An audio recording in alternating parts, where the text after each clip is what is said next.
Hey guys, it's Rachel. So today I wanted to talk about the Wylde Hunt, what I've come to understand about them, what they sort of mean to me, and how I've come to incorporate them into my practice.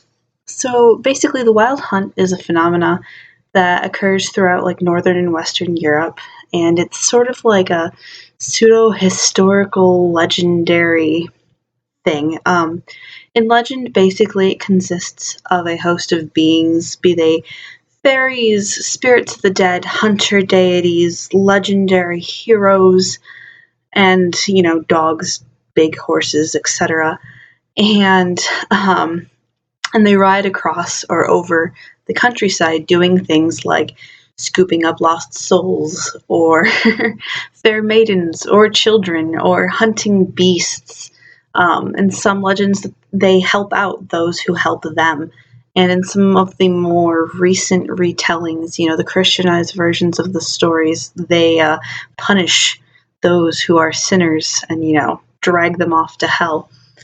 Um, so there's dozens of like folklorish ways for keeping them away or dealing with them should you be so misfortunate to encounter them. And a lot of them kind of include carrying bits of iron because it's supposed to repel them, and throwing yourself to the ground as they fly over. Something I found in researching them, and I wish I still had the articles so I could link them to you guys. And if I find them again, I will make sure that I come back to this video and add them.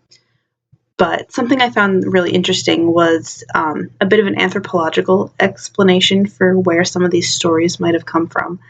Um, Not to dismiss the fact that fairies and that kind of stuff exist or don't. I totally believe in fae and that kind of thing. But I think it's a really cool explanation as well, and I think that it definitely has some merit. So there's this sort of like pattern that exists. The places in which these stories arise, mainly like the Celtic lands and the Norse and Germanic tribes territories, are places in which there was a lot of like intertribal violence and like invasion upon invasion upon invasion. And this Wylde Hunt kind of like acts as a stand-in for an enemy raiding party that might come in the night and just destroy your village, or that you might run into and have the misfortune of not surviving. And so a lot of these stories come from places that are like continuously basically invaded and have a lot of weird, stuff like that happening historically. So I thought that was kind of cool. When I first started researching this a few years ago, it wasn't really something that I saw people incorporating into modern pagan practices, and should probably explain how I got into looking into that in the first place, shouldn't I? So I want to say it was October of 2011, so that's about 5 years ago. I had recently undergone a shift in my practice, and it wasn't like a big one, but it was a shift. And I had basically gone from identifying with the green man and this, very light, abundant, kind of joyful, like the jolly green giant green man, god of, nature sort of vibe, to identifying more with Herne the Hunter instead. And that's a more dark, raw, wild. It's really not, that easy to explain, but it's, deep and more primal than some of the like lighter feeling that I had with this green man energy. And it wasn't something I was really actively thinking about. It was just something that, looking back, I realized had happened within that same general time period. I had gone from referring to the green man, the green man, the green man, to referring to Herne the Hunter as like this, thought process shift.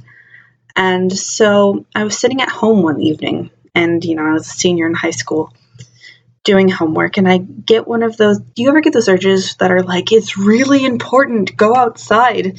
No, maybe, I don't know. But I had one of these urges, and I'm just like, no, intuition and inner voice. It's October. I have lots of homework. I'm a senior in high school. Like, I'm just going to be doing that instead. But it, kept persisting. So I'm like, fine. You know what? I've been interested in, I think at the time it was like ley lines and dragons and different fae kind of energy. So I decided to get out my tarot cards, get out a pendulum and some incense, stuffed them in a bag, and I went, fine, we're going to go outside for a while because obviously there's something I need to figure out here. And I get outside and I'm like, trudging through my yard, and I get to the fire pit, and that's about halfway between my house and the woods at the back of my property. And I get to the fire pit, and there's this deer standing and staring at me from the tree where my friends and I tie, prayer ribbons and leave offerings.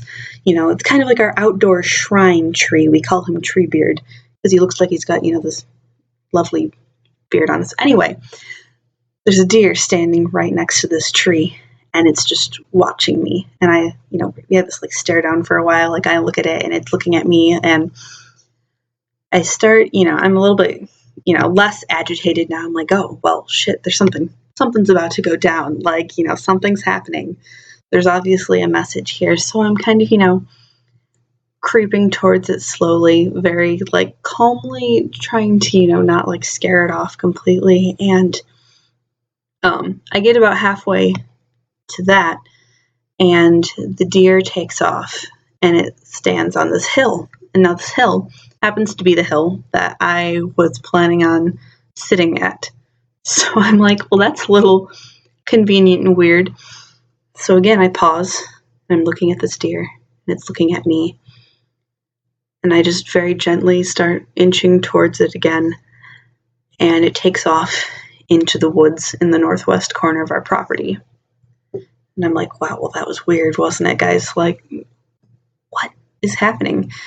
So I sit down on the hill, and I light some incense, that kind of a thing, and I pull out my cards and pendulum, and I just sit down to ask some questions about this message that I had obviously just received. And I don't honestly quite remember what it was I asked, but I remember that the notion of the Wylde Hunt had sort of come to me in that moment, and I don't think it was something I'd actually heard all that much about beforehand. I think it was one of those things that I had seen in passing in, something else I was studying. And I was like, well, is this what I'm experiencing? And, there was an emphatic yes. And so, maybe it was, maybe it wasn't. But the moment of like just having that thought come to me and everything lining up that way was a little bit too convenient. So I debated for a while internally, kind of, whether or not I should be working with them, that sort of thing, because you research the Wylde Hunt and you research, contacting them or being in contact with them. And everyone's like, do not do the thing. But I was intrigued. It was a calling almost. And so I ended up going back to that hill. And I focused on that energy that I had felt when the deer was there. And I asked, if you want to work with me, if we are meant to work together, if there's something here that we can give to each other, send me crows within a week's time. And crows, of course, are just sort of my sign that something's up, spiritually speaking. I always listen up and kind of pay more attention whenever I see or hear ravens or crows. Now, they're also pretty common in the area that I grew up in. So when for the next 6.5 days, I didn't see a single one, that was a little unsettling. And I'm like, what did I get myself into? What have I just poked at? I'm freaking out a little bit because now I'm like, getting wrapped up in the fairy story of like, oh, I just like poked at the Wylde Hunt. What's going to happen? So halfway through the 7th day, I'm standing outside of the community college in that, general area. I had retaken my ACT, and so I'm waiting for my mom to come and pick me up. And an entire murder of crows sounds off and comes up from behind the building. Like, you can't make this up. Absolutely enormous group of crows. Like, wow, that's definitely the sign that I was waiting for. Like, you must have gathered every crow from the vicinity of my house for the last 6.5 days or something just to send that message. Like, what is happening? Nothing. And then almost like half the crows that I can conceive of being in that immediate area. And I'm like, well, okay, so that was definitely a clear, like, we can work together, kid. And so I'm like, wow, crazy. And I look back towards the parking lot, which is, I'm between the parking lot and the building. And there's a forest behind, beyond the parking lot a bit. And as I'm looking out in that direction, some manner of bird of prey, it was a hawk or an eagle or something of that nature, I couldn't tell at that distance, comes up out of the woods, does a few, close circles around like it's, hunting something, and then dives back into the tree line. And I was like, well, that's an even like further feels like a cementation of this is meant to be a thing, apparently. And so I've been studying that folklore and that relationship that I have with them ever since. Herne the Hunter has become my sort of patron deity. And that particular version of the Wylde Hunt that I experience when I practice with them is very much his hunt, and sort of a more foresty, darker, fairy-ish kind of vibe. Goblins actually is something that tends to pop up when I work with that energy. It's just something that I've noticed. And as I've said, it's completely varied what the Wylde Hunt is exactly across regions and retellings, etc. So mine is very much this, like, Herne leading a group of, like, fae and goblin type creatures on this hunt. That's what usually shows up for me. It took me a while, really, to figure out how they were going to fit into my spirituality, if, fitting in is even, like, a possible thing for such an entity as Herne the Hunter and the Wylde Hunt. But I tried for a while honoring them in different roles in rituals, so as, like, gatekeepers, as guardians of the quarters, etc., and it never really worked. I also tried focusing my practice entirely on them and how they manifest throughout the turning of the wheel of the year. I had, like, a different analysis for the entire each of the Sabbats and, like, a whole set of, like, virtues of the Wylde Hunt. Like, I thought this was going to be a thing, but it felt really restrictive because I was like, every now and again, it would be like, well, what about sea magic? I'm kind of interested in that. Or what about kitchen witching? Or what about working with carriagewen and the, symbolism behind the cauldron and Awen and that sort of thing. And I couldn't quite fix them all together into a working system. And that, really frustrated me. So I ended up dropping that. But what I've eventually come to is this. In my particular way of believing how my belief system works, and I can do a video on this if you're interested. I do have a blog post I can link below. Anyway, in the way my belief system works, they are sort of the necessary forces of chaos and end bringing in the continuous cycles and songs of creation. They are the ones who sort of exist for the purpose of ending a cycle or a phase or even a lifetime, I guess, and then carry that person's soul, whatever, onto the next state of being. They're kind of like this, psychopompish character in how I believe about the universe. Sorry, my allergies are acting up. The goldenrod is blooming outside my window. Anyway, so they act as farriers in a way from one state of being to the next. And can that be scary? Oh, definitely. And can it seem upsetting at first or chaotic and cruel? Absolutely. But they exist as that sort of necessary darkness and the necessary end that enables something new to come. I also work with them as close friends and sort of like familiar spirits. They appear often in my dreams and meditations, that sort of thing.